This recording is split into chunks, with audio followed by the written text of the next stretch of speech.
Hi hello ನಮಸ್ತೆ friends. ಬನ್ನಿ ಇವತ್ತು ತುಂಬ ಸಿಂಪಲ್ಲಾಗಿ ಭಾಳ ಬೇಗ ಆಗುವಂಥ ಪಾಲಕ್ ಮತ್ತು ಮೆಂತ್ಯ ಸೊಪ್ಪಿಂದು ತೊವೆ ಮಾಡ್ತಾಯಿದ್ದೀನಿ. ಸ್ವಲ್ಪ ಡಿಫ್ರೆಂಟ್ ಆಗಿ ಮಾಡ್ತಾಯಿದ್ದೀನಿ.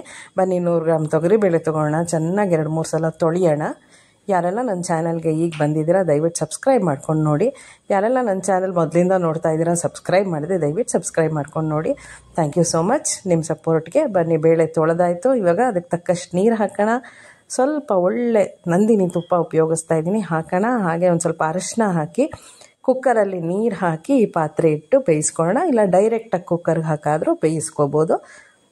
ನೋಡಿ, ಕುಕ್ಕರ್ ಒಳಗೆ ಪಾತ್ರೆ ಇಡ್ತಾಯಿದ್ದೀನಿ, ಲಿಡ್ ಮುಚ್ತಾ ಇದ್ದೀನಿ, ಹಾಗೆ ವೆಯ್ಟ್ ಹಾಕ್ತಾಯಿದ್ದೀನಿ. ಸೊ 2 ಕೂಗಿಸ್ಕೊಳ್ಳೋಣ. ಈಗ 2 ಕಟ್ಟು ಪಾಲಕ್ ತೊಗೊಂಡಿದ್ದೀನಿ, 1 ಕಟ್ ಮೆಂತ್ಯ ಸೊಪ್ಪು ತೊಗೊಂಡಿದ್ದೀನಿ. ತುಂಬಾ ಚೆನ್ನಾಗಾಗುತ್ತೆ, ತುಂಬ ರುಚಿಯಾಗಿರುತ್ತೆ. ಮಕ್ಕಳಿಗಂತೂ ತುಂಬಾ ಒಳ್ಳೆಯದು, ದೊಡ್ಡವ್ರಿಗೂ ಒಳ್ಳೆಯದು. ನೋಡಿ, ಎಲ್ಲ ಸೊಪ್ಪು ತೊಳೆದು ಚೆನ್ನಾಗಿ ಮಣ್ಣಿಲ್ದಂಗೆ ಸಣ್ಣಕ್ಕೆ ಹೆಚ್ಚಿಟ್ಕೊಂಡಿದ್ದೀನಿ. ಬನ್ನಿ ಇದಕ್ಕೊಂದು ಸಿಂಪಲ್ ಆಗಿರೋ ಒಂದು ಮಸಾಲೆ ರೆಡಿ ಮಾಡ್ಕೊಳ್ಳೋಣ. ಕೊತ್ತಂಬರಿ ಸೊಪ್ಪು ಒಂದು ಜಾರ್ಗೆ ಹಾಕ್ಕೊಳ್ಳೋಣ, ಮಿಕ್ಸಿ ಜಾರ್ಗೆ. ಹಾಗೆ ಒಂದು 5-6 ಹಸಿಮೆಣ್ಸಿನ್ಕಾಯಿ ಹಾಕ್ಕೊಳ್ಳೋಣ, ಖಾರ ನೋಡ್ಕೊಂಡು ಹಾಕ್ಕೊಳ್ಳಿ. ಸ್ವಲ್ಪ ಇಂಗು ಹಾಕ್ಕೊಳ್ಳೋಣ, ಹಾಗೆ ಸ್ವಲ್ಪ ಜೀರಿಗೆ ಹಾಕ್ಕೊಳ್ಳೋಣ, ಒಂದು 1/4 ಸ್ಪೂನಷ್ಟು. ಹಾಗೆ ಒಂಚೂರು ಅರಿಶಿನೂ ಹಾಕ್ಕೊಳ್ಳೋಣ. ವಿಡಿಯೋ ಸ್ಕಿಪ್ ಮಾಡಿದೆ ನೋಡಿ ಸ್ನೇಹಿತರೆ, ಫುಲ್ ವಿಡಿಯೋ ನೋಡಿ, ಹೆಲ್ಪ್ ಆಗುತ್ತೆ. ನೋಡಿ, ಅರಿಶಿನ ಹಾಕೋದು ತೋರಿಸ್ತಾ ಇದ್ದೀನಿ, ಜೀರಿಗೆ ಹಾಕಿದ್ದೀನಿ. ಕರ್ಬೇವಿನ ಸೊಪ್ಪು ಹಾಕೋಣ. ಕರ್ಬೇವಿನ ಸೊಪ್ಪು ರುಬ್ಬಿಟ್ಟು ಮಾಡಿದರೆ ತುಂಬ ಒಳ್ಳೆ ರುಚಿ ಬರುತ್ತೆ ಯಾವುದೇ ಅಡುಗೆ ಆದ್ರೂ. ನೋಡಿ, ಈ ಥರ ಒಂದು ಚಟ್ನಿ ಅದಕ್ಕೆ ರುಬ್ಕೊಳ್ಳೋಣ. ಭಾಳ ಬೇಗ ಆಗೋಗುತ್ತೆ, ಮಾಡಿ ನೋಡಿ. ಲಂಚು ಬಾಕ್ಸ್ಗೂ ತೊಗೊಂಡು ಹೋಗ್ಬೋದು, ರಾತ್ರಿ ಊಟಕ್ಕೂ ಚೆನ್ನಾಗಿರುತ್ತೆ, ಮಧ್ಯಾಹ್ನದ ಊಟಕ್ಕೂ ಚೆನ್ನಾಗಿರುತ್ತೆ. ಒಂಥರ ಸಿಂಪಲ್ ಆದರೂ ಸೂಪರ್ ರೆಸಿಪಿ ಅಂತ ಹೇಳ್ಬೋದು. ಈಗ ಬೇಳೆ ಬೆಂದಿದೆ ನೋಡಿ, ಎಷ್ಟು ಹದವಾಗಿ ಬೆಂದಿದೆ ಅಂತ ತೋರಿಸ್ತೀನಿ. 2 ಕೂಗಿಗೆ ಚೆನ್ನಾಗಿ ಬೆಂದೋಗುತ್ತೆ ನೋಡಿ. ಫಸ್ಟ್ ಕ್ಲಾಸಾಗಿ ಬೇಳೆ ಬೆಂದಿದೆ. ಈಗ ಒಂದು ಬಾಣಲೆ ಇಡೋಣ. ಅದಕ್ಕೊಂದು 2 ಸ್ಪೂನಷ್ಟು ಎಣ್ಣೆ ಹಾಕೋಣ. ಸಣ್ಣ ಸಾಸಿವೆ ತೊಗೊಳ್ಳಿ, ದಪ್ಪ ಸಾಸಿವೆ ಬೇಡ. ಸಣ್ಣ ಸಾಸಿವೆ ಸಿಡಿಯೋಕ್ಕೆ ಶುರು ಆದಮೇಲೆ ಜೀರಿಗೆ ಹಾಕೋಣ. ಸಾಸಿವೆ ಜೊತೆನೇ ಜೀರಿಗೆ ಹಾಕ್ಬಿಟ್ರೆ ಜೀರಿಗೆ ಸೀದೋಗುತ್ತೆ ಅದರಿಂದ. ಈಗ ಒಂದು 8-10 ಎಸಳು ಕರ್ಬೇವಿನ ಸೊಪ್ಪು ಹಾಕೋಣ. ಈಗ ರುಬ್ಬಿಟ್ಕೊಂಡಿರೋ ಕೊತ್ತಂಬರಿ ಸೊಪ್ಪು, ಹಸಿಮೆಣ್ಸಿನ್ಕಾಯ್ದು ಮಿಶ್ರಣ ಹಾಕೋಣ.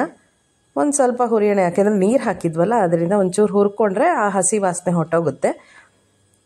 ಎಷ್ಟು ಘಮ ಘಮ ಇದು ಹುರಿಬೇಕಾದ್ರೇ ತುಂಬ ಘಮ್ ಅನ್ನುತ್ತೆ. ಇನ್ನೇನು ಕಡಲೆಬೇಳೆ ಇಲ್ಲ, ಉದ್ದಿನಬೇಳೆ ಇಲ್ಲ, ಏನೂ ಇಲ್ಲ. ಮಕ್ಳಿಗೆ ಬಾಯಿಗೆ ಏನೂ ಸಿಕ್ಕಲ್ಲ, ಮಕ್ಕಳು ಚೆನ್ನಾಗಿ ಊಟ ಮಾಡ್ತಾರೆ. ವಯಸ್ಸಾದವ್ರಿಗೂ ತುಂಬ ಚೆನ್ನಾಗಿರುತ್ತೆ ಈ ರೆಸಿಪಿ. ತುಂಬ ಹೆಲ್ದಿ ಅಂತಲೇ ಹೇಳ್ಬೋದು. ಸೊಪ್ಪು ಯಾವಾಗಲೂ ಆರೋಗ್ಯಕ್ಕೆ ಒಳ್ಳೆಯದು.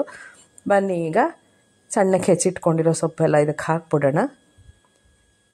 ಹಾಕ್ಬಿಟ್ಟು ಒಂದು 2-3 ನಿಮಿಷ ಹುರಿದ್ರೆ ಸಾಕು, ಜಾಸ್ತಿ ಏನು ಬೇಡ.